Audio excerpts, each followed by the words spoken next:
बिस्मिल्लाहिर्रहमानिर्रहीम। आज हमारा टॉपिक है टेस्ट ऑफ डिविजिबिलिटी। और टेस्ट ऑफ डिविजिबिलिटी पे मोस्ट इम्पॉर्टेंट है। इसकी वजह ये है कि वैसे तो फोर्थ से लेकर फोर्थ से लेकर सेवन्थ क्लास तक आप एलसीएम और करते हैं, फाइंड आउट करते हैं और स्क्वायर रूट फाइंड आउट करते हैं, HCF फाइंड आउट करते हैं। तो उनके लिए आपको ये टेस्ट ऑफ डिविजिबिलिटी का कॉन्सेप्ट होना ज़रूरी है। लेकिन इससे आगे भी, सेवन्थ से आगे भी हमें हर क्लास में LCM फाइंड आउट करना होता है, स्क्वायर रूट फाइंड आउट करना होता है।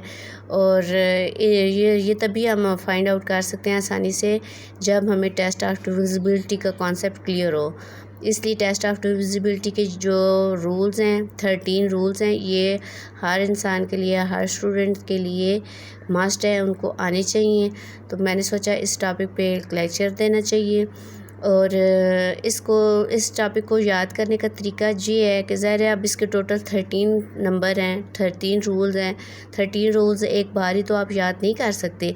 तो उसके लिए मैं आपको आसान मेथड ये बता रही हूँ कि आप ऐसा करें कि पेन कापी अपने हाथ में पकड़ें और जो ये लेक्चर आप सुनते जाएं, मेरा साथ साथ आप अपने पास नोट करते जाएं। मैं जिन नंबर्स के रूल्स एक दूसरे से मिलते जुलते हैं उनको एक बार ही समझा रही हूँ। इस तरह आप एक वक्त में 3 या 2 नंबरों के रूल्स आसानी से याद कर सकते हैं। और इसी तरह फिर उन्हीं रूल्स को आप कुछ दिनों तक फॉलो करते रहें, रिपीट करते रहें, रिवाइज़ करते रहें, ताकि आपकी प्रैक्टिस हो जाए और आपको वो कॉन्सेप्ट फॉर एवर आपके माइंड में बैठ जाएंगे। उसके बाद जब वो अच्छी तरह से आ जाए, उसके बाद आप नेक्स्ट रूल्स पे चलें। इस तरह करते करते सारे रूल्स आपको आसानी से आ जाएंगे और ये बहुत इंटरेस्टिंग मेथड है। इस तरह आप बाय क्विक मेथड आप आसानी से बता सकते हैं कि कोई भी नंबर, कोई भी बड़े से बड़ा नंबर किसी रिक्वायर्ड नंबर पे डिवाइड हो सकता है या नहीं। बग़ैर डिवाइड किए आप ज़ुबानी बता सकते हैं कि कैसे डिवाइड हो सकता है या नहीं। तो चलें अब अपना टॉपिक स्टार्ट करते हैं। और पहले हम टेस्ट ऑफ डिविजिबिलिटी को समझने से पहले हम देखते हैं कि ये डिविजिबिलिटी क्या है। डिविजिबिलिटी का मतलब ये है कि किसी भी नंबर को जब हम किसी दूसरे नंबर पे डिवाइड करें तो डिवाइड करने के बाद हमारे पास रिमाइंडर जो है वो ज़ीरो आना चाहिए। जब हम किसी भी नंबर को किसी नंबर पे डिवाइड करें तो रिमाइंडर शुड बी ज़ीरो, हर हाल में ज़ीरो आना चाहिए। जैसे हमारे पास एक नंबर है 24 को जब हम 2 पे डिवाइड करें, 2 1s are 2, 2 2s are 4, तो ये रिमाइंडर हमारे पास ज़ीरो आ गया है। अगर यहाँ पे ज़ीरो ना होता, इससे ज़ीरो के अलावा कोई नंबर आ जाता, तो हम कहते कि ये 24 इज़ नॉट डिविजिबल बाय 2। 24 2 पे डिवाइड नहीं हो सकता। इसी तरह जैसे इसी से आगे एक और एग्ज़ाम्पल है, 25 ले लेते हैं। इज़ 25 इज़ डिविजिबल बाय 2, तो 2 1s are 2, 5, 2 2s are 4। अब यहाँ पे आंसर 1 आ गया है, रिमाइंडर 1 आ गया है। अब ये रिमाइंडर 0 नहीं आया ना, 1 आया है, तो इसका मतलब है 25 is not divisible by 2। 25 divisible by 2 नहीं है। ये डिविजिबिलिटी की तो आपको समझ आ गई है। ये तो हमने डिवाइड करके प्रॉपर तरीके से बताया है कि डिविजिबल बाय 2 है या नहीं। अब हमें कोई बंदा पूछ ले, कोई भी बड़े से बड़ा नंबर दे दे और कहे कि बताएं कि ये डिविजिबल बाय है या नहीं है। जैसे हमारे पास एक नंबर है 247890। अब ये बड़ा सा नंबर है।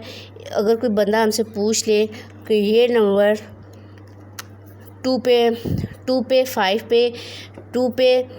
पे या 10 पे डिवाइड हो सकता है या नहीं, तो बग़ैर डिवाइड किए बाय क्विक मेथड आप फ़ौरन कह सकते हैं कि ये 2 पे भी डिवाइड हो सकता है, यही नंबर 2 पे भी डिवाइड हो सकता है, 5 पे भी डिवाइड हो सकता है, 10 पे भी ये नंबर डिवाइड हो सकता है। जब आप उसको डिवाइड करते हैं तो आंसर 0 आएगा। ये पूरा डिवाइड हो सकता है, ठीक है। तो इसकी वजह ये है, आप बता सकते हैं कि इसकी वजह ये है कि इसके आखिर में 0 आ रहा है। अब ये देखें यहाँ पे जो प्लेस वैल्यू चार्ट के मुताबिक यहाँ पे क्या होता है, 1s 10s 100 1000 10,000 100,000। अब ये देखिए यहाँ पे वंस होता है ना, तो वंस का होता है, तो इसका मतलब है कि इस वंस को यूनिट प्लेस भी कहते हैं, वंस प्लेस भी कहते हैं, इसको यूनिट प्लेस भी कहते हैं। तो यूनिट प्लेस में अगर ज़ीरो आ जाए तो हम कहते हैं कि वो नंबर 2 पे भी डिवाइड हो सकता है, 5 पे भी डिवाइड हो सकता है, 10 पे भी डिवाइड हो सकता है। ठीक है, ये एक रूल तो हमने आसानी से समझ लिया कि कोई भी बड़े से बड़ा नंबर जिसके आखिर में ज़ीरो आ जाए, वो जिसके आखिर में ज़ीरो आ जाए वो नंबर 2 पे भी डिवाइड हो सकता है, 5 और 10 तीनों पे डिवाइड हो सकता है। ठीक है, ये एक रूल तो आपको आसानी से आ गया है। उसके बाद आगे देखते हैं कि कोई भी नंबर 2 पे डिवाइड कैसे होता है। ठीक है, कोई भी बड़े से बड़ा नंबर जिसके आखिर में इवन नंबर आ जाए, 1 2 4 5 6 8 9 2, जैसे हमारे पास ये एक नंबर है।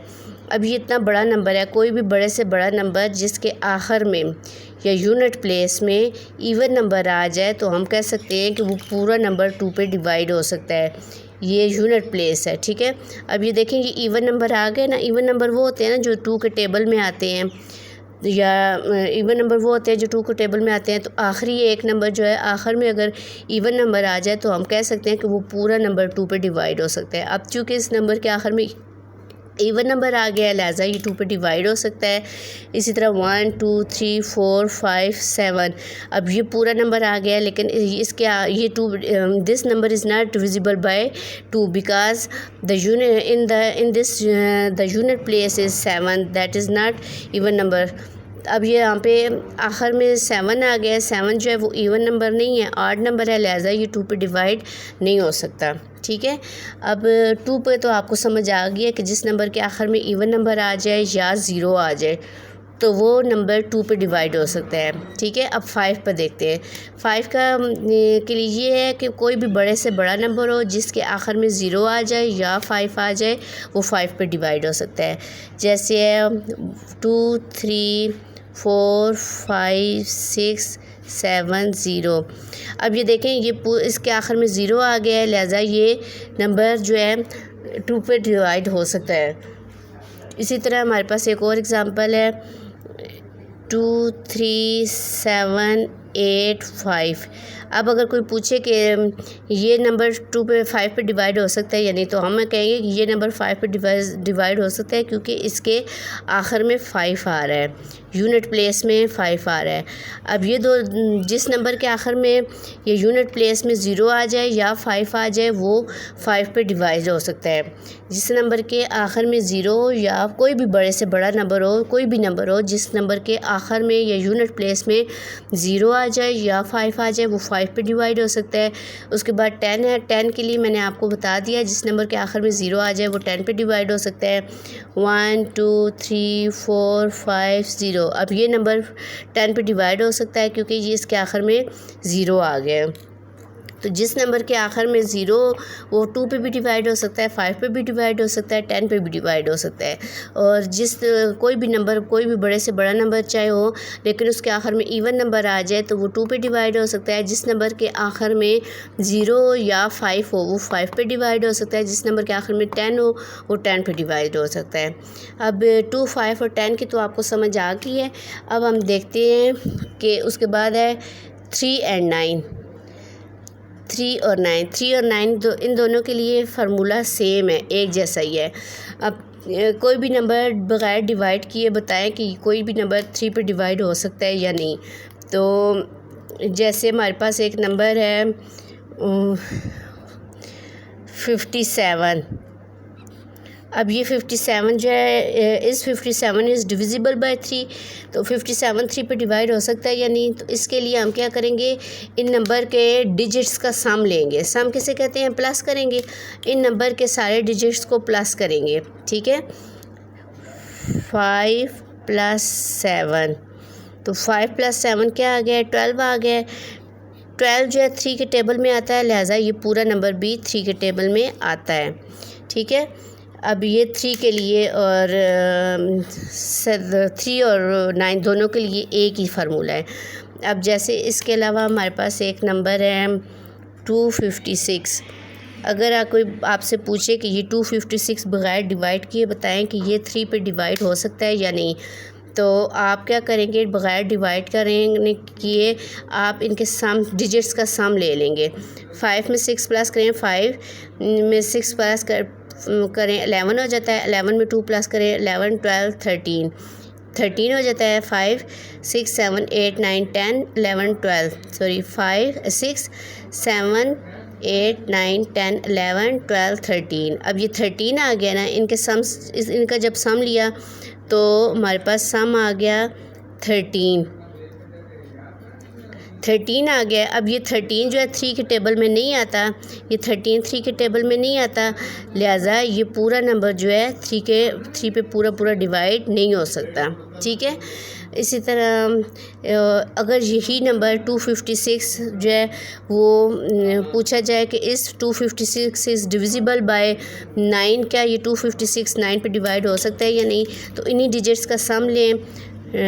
2 + 5 + 6, तो ये क्या आ जाएगा 6 7 8 9 10 11 12 13 आ गया।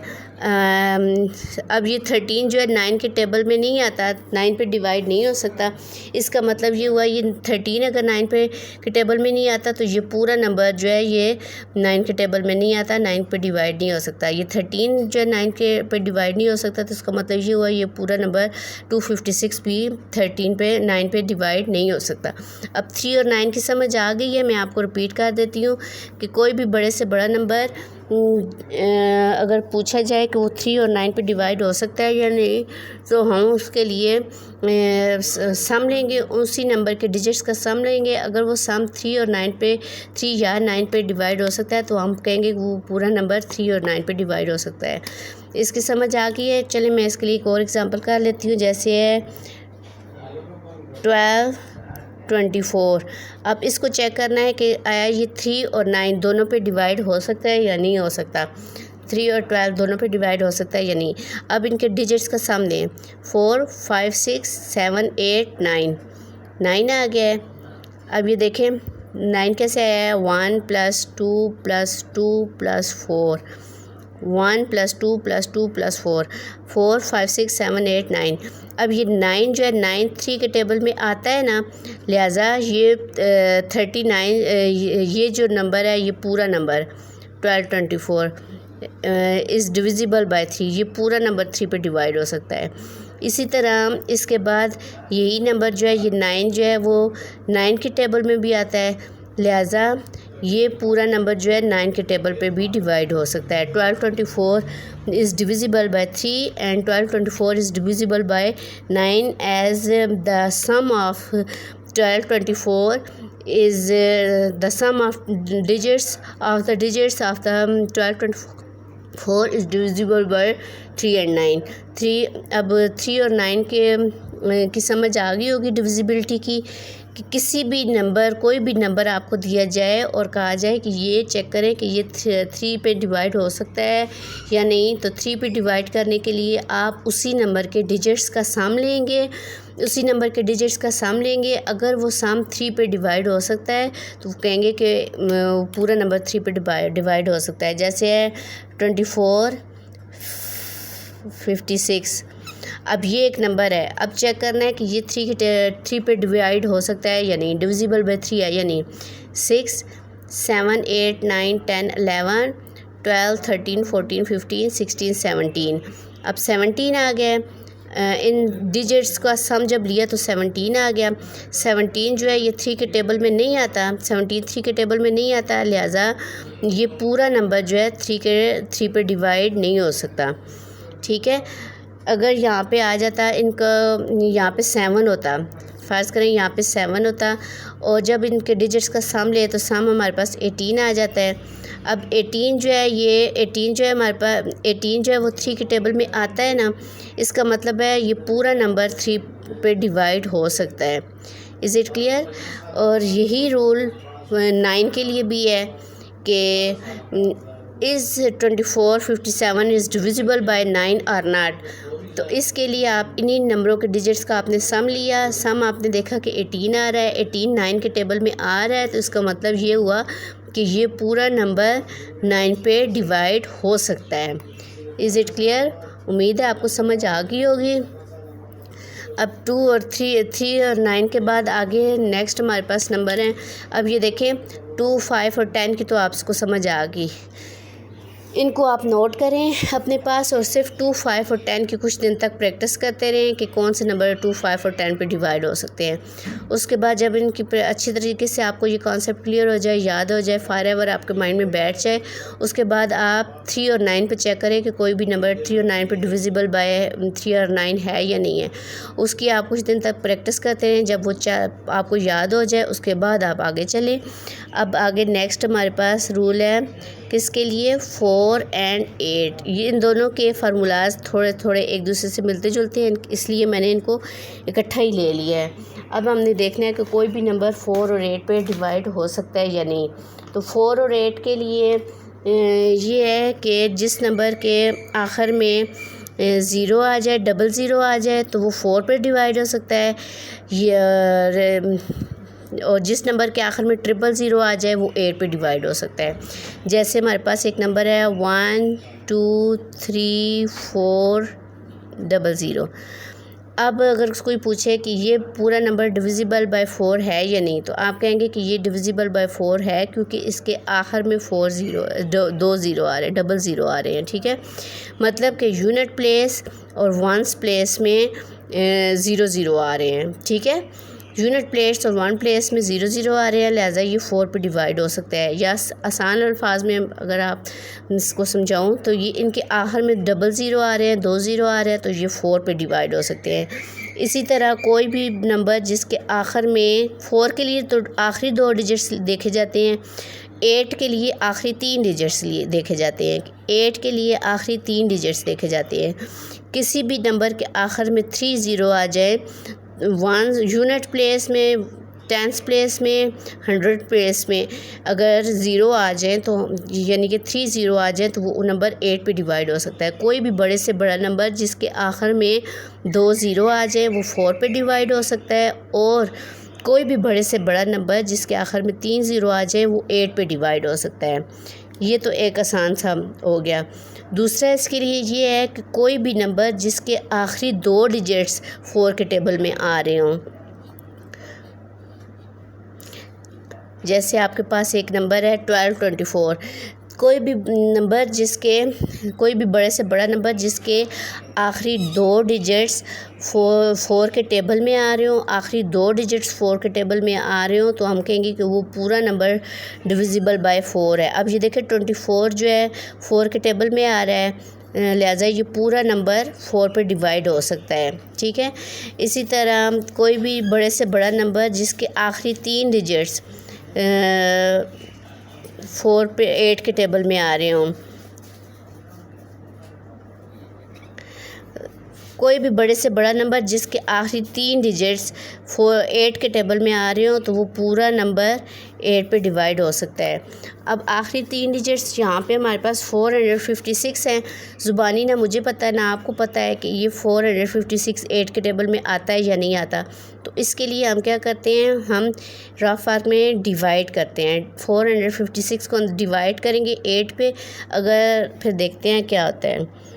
ये 456 है और इसको हम जब 8 पे डिवाइड करते हैं तो 8 का टेबल पढ़ेंगे 45 आए या इससे कम आए, इससे बड़ा ना आए। 8 5 are 40, 8 6 are 48, 8 6 are 48 ज़्यादा हो जाता है, लिहाजा हम करेंगे 8 5 are 40, 56। अब 8 के टेबल में 56 आना चाहिए। 8 6 are 48, 8 7 are 56, 8 7 are 56। ऐसे हम डिवाइड करके चेक कर लेंगे। अब ये देखिए ये आखिरी 3 डिजिट्स जो हैं वो 8 पे पूरे डिवाइड हो गए हैं ना।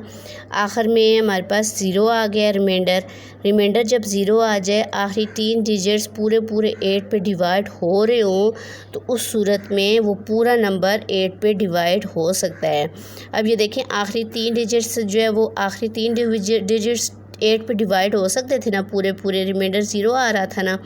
इसका मतलब है हम कह सकते हैं कि ये पूरा नंबर जो है वो 8 पे डिवाइड हो सकता है। मैं रिपीट कर देती हूँ, कोई भी बड़े से बड़ा नंबर जिसके आखिर में डबल ज़ीरो हो तो वो 4 पे डिवाइड हो सकता है, और जिसके आखिर में ट्रिपल ज़ीरो 3 ज़ीरो आखिर में वो 8 पे डिवाइड हो सकता है।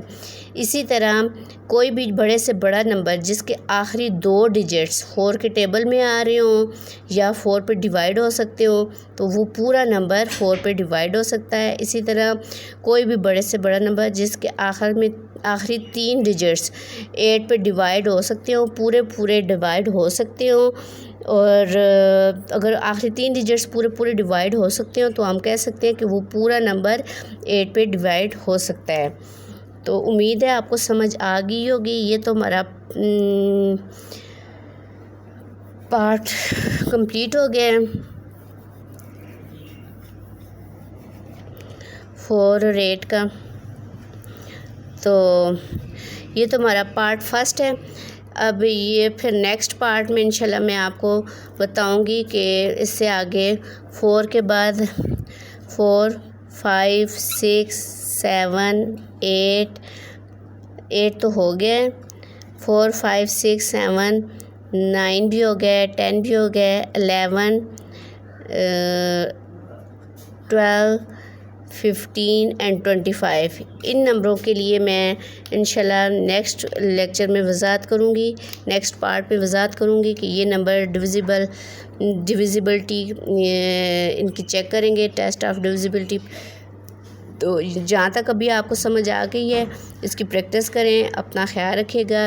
अगर समझ आए, वीडियो पसंद आए तो लाइक और सब्सक्राइब ज़रूर कीजिएगा। अपना ख्याल रखिएगा। अल्लाह हाफ़िज़।